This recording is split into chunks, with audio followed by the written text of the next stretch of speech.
Hello, brothers and sisters. Thanks for joining me again. Hey, today I want to talk about knife crime in the UK. And this is kind of related to my stories I've done on the girl that they're calling the Braveheart 2.0 or Sophie of Dundee, things like that. And I've done three stories on her before. So this story is not going to be about her at all. I'm not going to do another one on that. So if you're looking for that, this isn't it. Well, until new developments occur, right? If I see new stories about her that has new information that's useful to the conversation, then yeah, I'll do them. But a lot of people haven't liked my take on it. And so I decided I wanted to look into knife crime because a lot of people, and maybe these are Americans, I don't know, but they seem to be appalled that I would even suggest that she might have been carrying the knife on her own and threatened the Bulgarian couple. And so that got me thinking that it's maybe because Americans don't have a conception of what knife crime is like over in the UK. And before I start, I believe it's a big problem. And it's a big problem all over the UK. And I do believe a lot of teenagers are carrying knives on a daily basis. And I don't think it's all about migrants either, because I think this has been going on for like the last 10 years. It seems to have been getting worse and worse. So even before all the migrants were coming in, I believe. So if you're in the UK and I'm wrong about that, tell me in the comments. But that's my gut feeling on it from just following things that go on in the UK over the years. I wanted to give the Americans, anyone here in America that watches this, a little bit of a taste of what the knife crime situation really is over there. Because I really don't think Americans think about it because we don't really have a lot of knife crime because we've got guns. So we've got gun crime. Criminals are always going to use whatever the most efficient tool is. So let's take a look at this. I looked for like recent stories or relatively recent because I found a lot that were back from about 5 years ago, but I was really looking for ones that were more recent. So here we go in the Independent, and this is from February of this year. So about 6 months ago, almost half of fatal attacks involve knives, with teens most likely to be victims. That also shows teenagers are much more likely to be killed by a knife or sharp instrument than any other age group. Almost half of fatal attacks in England and Wales involved a knife or blade, figures show, as the proportion of killings linked to sharp weapons soars to an 11-year high. Of 570 homicides recorded in the year ending 2024, 262 people were killed using a knife or other sharp instrument. So it looks like in England and Wales, there were 570 total homicides. And remember, it's going to be less than in America because England and Wales is smaller, so less population. Plus, they don't have guns usually, and so usually guns are more lethal. But half of those 570 were people killed with knives. Okay, this equates to 46% of killings, the highest proportion for 11 years, up from 42% the previous year, and just 31% for the year ending March 2017. The most commonly used sharp instrument was a kitchen knife, which was used in 109 fatal attacks, up 8%. The figures come after Home Secretary Yvette Cooper revealed she is considering calls from actor campaigner Idris Elba to ban kitchen knives with a sharp point in a bid to have knife crime in a decade. Instead, knives would have a rounded end. And see, I think that's a fool's errand. So now we're going to take all the kitchen knives and force everyone to throw out their old kitchen knives and buy new kitchen knives that have round ends. Criminals, bad people, people that want protection will just use some other tool. They'll use a hammer. They'll use a pipe. They'll use a baseball bat type thing, a club. They'll use something. So this is a fool's errand. I think it gives you the illusion of safety. I don't think it actually gives you any true safety. Hackney-born Mr. Elba, who has met with Prime Minister Sir Keir Starmer and the King in his efforts to tackle knife crime, suggested making changes to kitchen knives could be one way to reduce stabbings.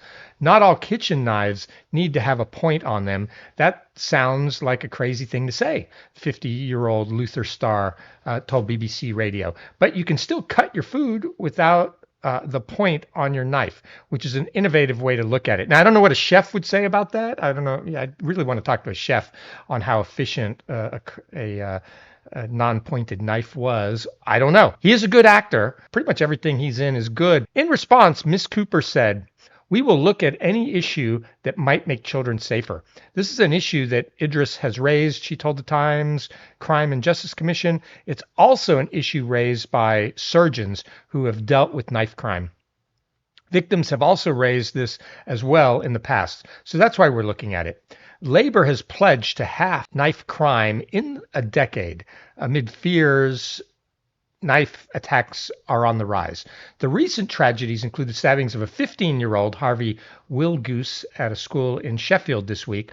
Although knife crime increased by 4.4% in the year to March 2024, with 50,500 offenses linked to a blade recorded, they have not exceeded pre-pandemic highs and remain at 2%, 8% lower than that year. So it's around something like 500 deaths by total, and about half of those, 256, something like that, about almost 50% were by knives. But there were 50,500 offenses, so crimes, where a knife was used in some way in the commission of that crime. Knife crime, I think, is a big thing. The ONS statistics published on Thursday also showed teenagers are much more likely to be killed by a knife or sharp instrument.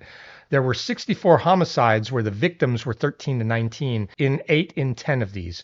The method of killing was a sharp knife or sharp instrument compared to an average of 46 across other age groups. Overall, homicides were down 3% in the year with 570 killings, down from 585. The number of male victims was similar to the previous year with 414 killed, while the numbers of women killed fell by 10%. From 173 to 156. The family of schoolgirl Elaine Andam, that must be her, above, vowed to fight and end violence and knife crime, especially against young women, as her killer was found guilty of murder. Hassan Sentamu, then 17, stabbed 15-year-old Eliane with a kitchen knife in an explosive rage of savage violence following a row over a teddy bear outside a Croydon shopping center in 23. And so it's probably not going to go into it in this article, but I do believe that most children that are killed with knives are killed by other children. And most children stabbed with knives are stabbed by other children. That's my belief. I could be wrong. Tell me so if it's true in the comments. I don't really see much of adults going around stabbing little kids, but I could be wrong. Tell me if I am.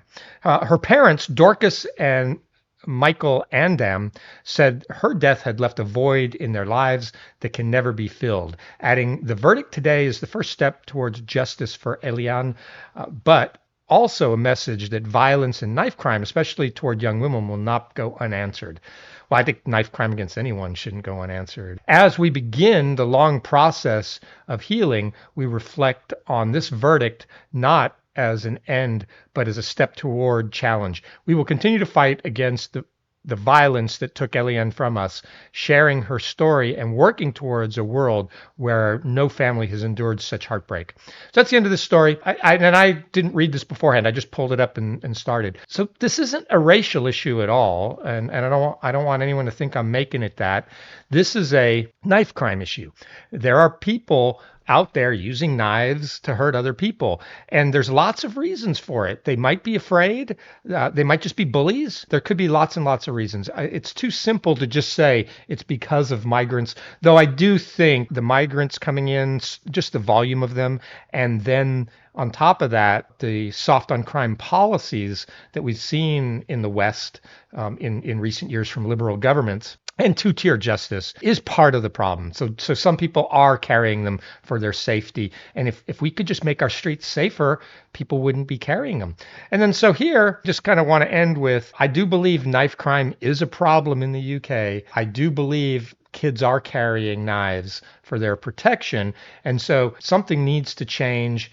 And it's not the knife that needs to change. Idris, you're a great actor, but I'm not with you on this one. We need to really find out the underlying issues of why people are stabbing each other. That's really what it is. It's not about carrying them as a tool or as self-defense.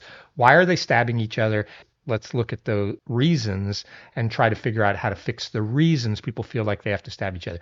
Because they're just going to hit each other with bats next, or they're going to run each other over with cars next. All right, that's what I think. Let me know what you think. Did I get this wrong, or did this resonate with you? Is knife crime a problem in the UK? Did I sensationalize it here, or did I underplay it? If you're in the UK, please tell me. Thanks. Bye.